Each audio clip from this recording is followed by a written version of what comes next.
see what's on TV tonight. This sounds interesting.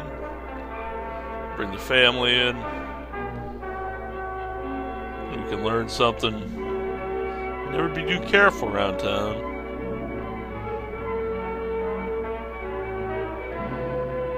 Get a cup of coffee here while this starts.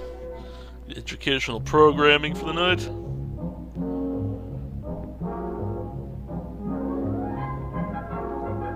Nice little tune. It's like a respectable fellow here. It's the kind of stuff we need on TV in this day and age, I think. More of this type of programming. Nice pleasant music. I'm Lieutenant Williams, a police officer attached to the Juvenile Division. I'm on my way to Monroe Junior High School to talk to a group of young people. That's That good looks of you. innocent enough, doesn't it? Lots of young people hitchhike. Seems like a good way to get from one place to another. But sometimes there are dangers involved that never meet the eye. Wonder why they're hitchhiking at the bus station, though. Let's take the case of The Jimmy bus would just Barnes. pick them up. Jimmy played baseball all afternoon, and he didn't feel like walking home, so he decided to thumb a ride. Man, kids are lazy in this town. How far does he live? He'd done it 100 times before, and he didn't think anything was unusual when the driver struck up a friendly conversation. In fact, he seemed like a real Sounds like nice a nice guy. man. He asked Jimmy if he played That's baseball in the park often. Jimmy told him they practiced 3 times a week and played a rival group on Friday afternoon. The stranger was a good listener, too, and it only seemed minutes before they pulled up in front of Jimmy's house. That's a nice guy. Need more of those in town. When Jimmy got out, the stranger gave him a friendly pat. Then he told him he'd see him again, as he always drove by the park on his way home. Looks like a respectable chap. Very trustworthy. His mustache.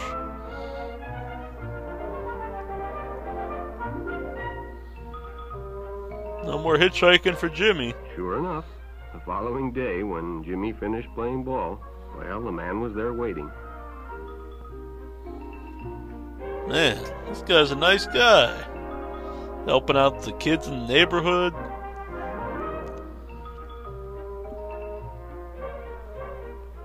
They stopped at a drive-in, and the stranger treated him to a Coke. During their conversation, he told several off-color jokes. But Jimmy had heard others before, and, well, it made him feel big to so easily win the confidence of an older person. Yeah. Good times, good times. Oh, look at the ducks.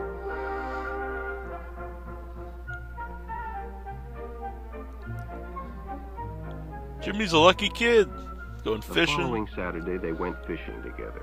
By now, they were using first names. Ralph said it was more friendly. Ah, good old Ralph.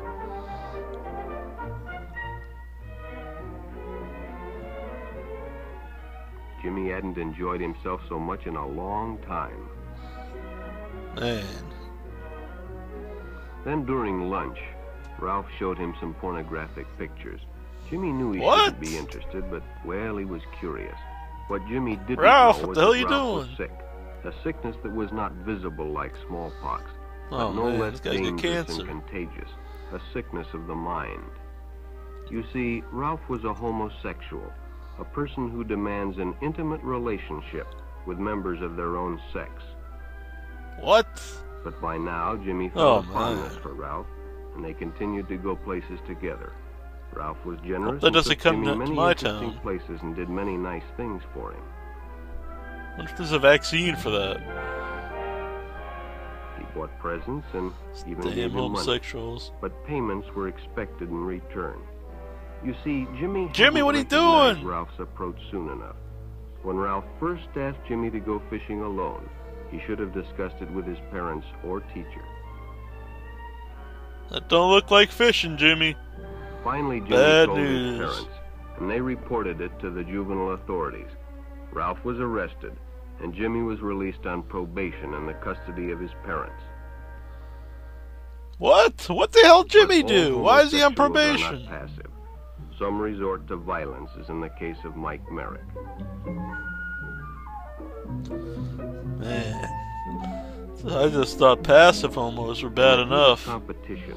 No one noticed the man who sat and watched. And when the game broke up and the others left, Mike decided to stay and practice a little longer. Oh, Mike. We could be like Mike. Don't do it, Mike. It's a friggin' homosexual lurking. He was friendly, and, well, it was better than playing alone.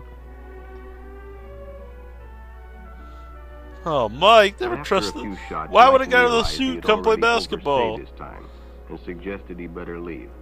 The stranger told him if he'd like to stay longer, he'd be glad to drive him home when they finished. Sounded great to Mike. Chance to play longer and get a ride home, too. Look at the bow tie, Mike.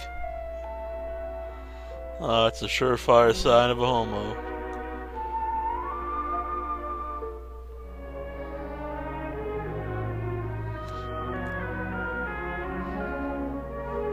Mike, you're gonna catch the homo disease. The stranger told him he'd make a fine player someday if he got lots of practice. The companionship, the praise, the friendly attitude dispelled any misgivings Mike might have had about going with a stranger. He probably never realized until too late that he was riding in the shadow of death. But sometime that evening, Mike Merrick traded his life for a newspaper headline. What? Homosexuals kill people too? Man, the other kid, he just went fishing. This kid got killed. Papers ready for Jerry's afternoon delivery. They only casually noticed the two boys that raced by in the afternoon traffic, and they didn't pay much attention to the car that drew up shortly afterwards until the man called them over. Oh my God! Another homosexual. This disease is spreading. Bicycles? The boys nodded they had. Could they recognize them if they saw them again? Well, Denny guessed he could. Then hop in, the man said. Those are stolen bikes. Without giving it another thought, Denny got in and the car sped away. Jerry watched. He'd been told many times, if a friend got in a car with a stranger, to write down the license number. It didn't seem to apply, but, well, fortunately, he marked it down. Jerry, you should have told the kid not to get in the car. Man, you gotta stop hanging out with idiots.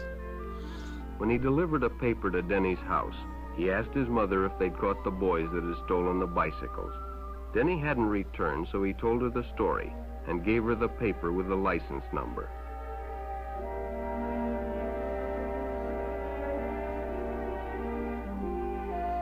Being a careful parent, she decided to call the police. Jerry supplied the necessary information, and the stranger's car was quickly spotted.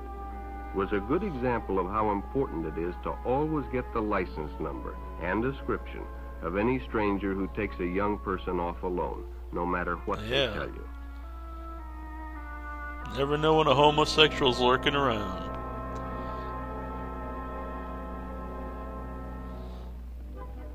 You should make a pill for that. Public restrooms can often be a hangout for the homosexual.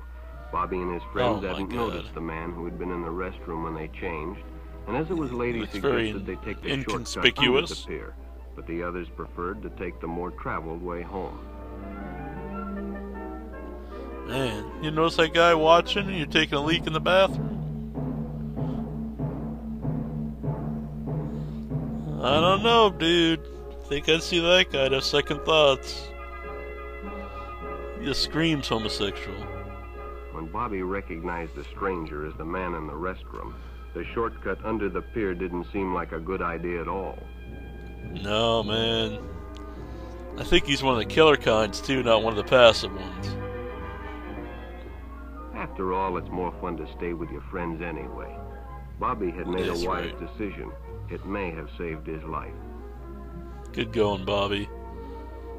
The decision is always yours, and your whole future may depend on making the right one. So no matter where you meet a stranger, be careful if they are too friendly, if they try to win your confidence too quickly, and if they become overly personal.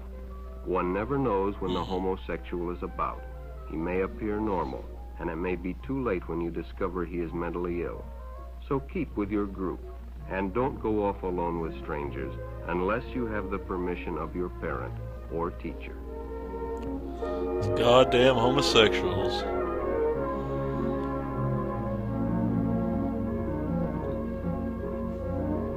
And glad I watched this.